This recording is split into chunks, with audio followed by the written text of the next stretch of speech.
வணக்கம் டாக்டர் விஜய் ஹோட்டுக்கு வரவேற்கின்றேன். ஒரு அம்மா கேட்குறாங்க, எனக்கு தீராத மூட்டு வலி இருக்கிறது, வெளிநாட்டில் வேலை செய்து கொண்டு இருக்கிறேன். இந்த மூட்டு வலிக்கு ஏதாவது ஹோம் ரெமெடி சொல்லுங்கள், என்னால் அங்கே ஹாஸ்பிட்டலில் போய் பார்க்க முடியாதுன்னு சொல்லி ஒரு வெளிநாட்டில் வீட்டு வேலை செய்கின்ற ஒரு நம்மளுடைய பார்வையாளர் ஒருத்தவங்க கேட்குறாங்க. இந்த பதிவை நீங்கள் பார்த்துட்ருக்கிறீங்க, உங்களுக்கு இதே மாதிரி மூட்டு வலி இருக்குது, ஒரு ஹோம் ரெமெடி ஏதாவது பண்ணிக்கணும் அப்படின்னு நினச்சிங்கன்னா ஒரு சிம்பிள் ரெமெடி சொல்கிறேன், ஃபாலோ பண்ணி பாருங்க. இப்போது வீட்டில் என்ன பண்ணலாம் அப்படின்னா, ஒரு வெளிப்பிரயோகமான ஒரு மூட்டு வலி 10 நான் சொல்கிறேன். இந்த மூட்டு வலி பற்று வந்து வீட்டிலேயே நீங்கள் ப்ரிப்பேர் பண்ணலாம். 3 பொருட்கள் மட்டும் வச்சு. நம்பர் 1, 1 ஸ்பூன் மைதா, உணவில் சேர்க்கக்கூடிய 1 ஸ்பூன் மைதா, அரை டீஸ்பூன் அளவிற்கு மஞ்சள், அரை டீஸ்பூன் அளவிற்கு கசகசா.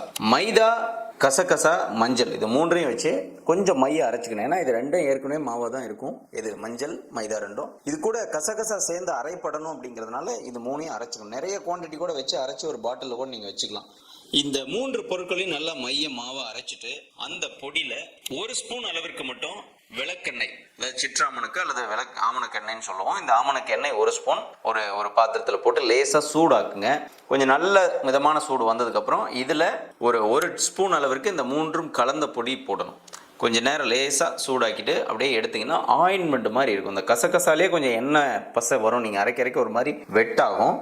இதில் இந்த ஆமணக்கு எண்ணெயில் போட்டு சூடாக்கும் பொழுது அது இன்னும் ஆயின்மெண்ட் மாதிரி ஃபார்ம் ஆகும். எண்ணெய் பத்தலைன்னா இன்னும் ஒரு ட்ராப் எண்ணெய் போட்டு நல்லா க்ரீஸியான ஆயின்மெண்ட்டாக ஃபார்ம் பண்ணிக்கிட்டு கொஞ்சம் லேசான சூட்டில், ரொம்ப சூடு இல்லாமல் லேசான சூட்டில் அதை அப்படியே எடுத்து முழங்கால் முழுமையாக அப்ளை பண்ணுங்கள். அப்படியே அப்ளை பண்ணுங்கள். ஆயின்மெண்ட் எப்படி நம்ம வலி மருந்துகள் எப்படி தடவுறீங்களோ அதே மாதிரி அப்ளை பண்ணலாம். இல்லை அந்த ஸ்டிக்கினஸ் எனக்கு வரமாட்டேங்குதுன்னு நினச்சிங்கன்னா இதை எடுத்து தனியாக கையில் கொஞ்சம் வச்சுட்டு நீ வேறு ஏதாவது வலி மருந்துகளே பயன்படுத்துகிறீங்க அப்படின்னா, ஏதாவது டைக்ளோஃபெனாக் ஜெல்லோ இல்லை ஆயுர்வேத மருந்துகளோ என்ன ஏதாவது வச்சுருப்பீங்கன்னா அதை இது கூட மிக்ஸ் பண்ணியும் கூட நீங்கள் அப்படியே மூட்டு முழுவதும் தடவிட்டு மூட்டு பற்றிடணும். இதை போட்டுட்டு இது மேலே ஒரு காட்டன் துணியை வச்சு லேசாக இறுக்கி கட்டாமல் லேசாக கட்டணும். காலை இரவு 2 வேளையும் பண்ணலாம்.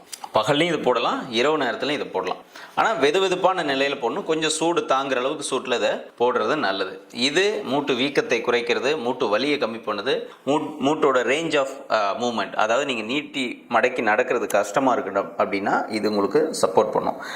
கண்டிப்பாக இது ஒரு தற்காலிக தீர்வு தான். ஏற்கனவே அங்கே தேஞ்சிருந்ததுன்னா அந்த தேய்மானத்தை இது வளர செய்ய முடியாது. ஆனால் அந்த இன்ஃப்ளமேட்டரி ப்ராசஸ் வந்து கம்மி பண்ணுறதுக்கு, ஈஸ் பண்ணுறதுக்கு உங்களுக்கு ஹெல்ப் பண்ணக்கூடிய ஒரு அருமையான பொருள் தான். 3 பொருட்களையும் போட்டு நல்லா அரைச்சி ஒரு பாட்டில் வச்சுக்கிட்டு அவ்வப்போது நீங்கள் பயன்படுத்தலாம். தினமும் பயன்படுத்தலாம், வருடம் முழுவதும் பயன்படுத்தலாம். ஏனென்றால் இது வெளிப்பிரயோகம்ன்றனால இதனால் எந்த பாதிப்பும் வராது. ஸோ ஃபாலோ பண்ணுங்கள். மஞ்சள் நல்ல ஆன்டி இன்ஃப்ளமேட்டரி. மைதா எதுக்காக அப்படின்னா அந்த இறுகிறதுக்காக. ஆயின்மெண்ட் வந்து பற்றிடும் பொழுது இறுகும் பொழுது உங்களுக்கு வந்து ஒரு நல்ல இந்த வீக்கம்லாம் கம்மியாகிறதுக்கு ஹெல்ப் பண்ணும். ஸோ எனவே இந்த மெத்தட் ஃபாலோ பண்ணி பாருங்கள். பயன் பெற்றவர்கள் கமெண்ட் பண்ணுங்கள், மற்றவர்களுக்கும் இதை என்கரேஜ் பண்ணுற மாதிரி இருக்கும்.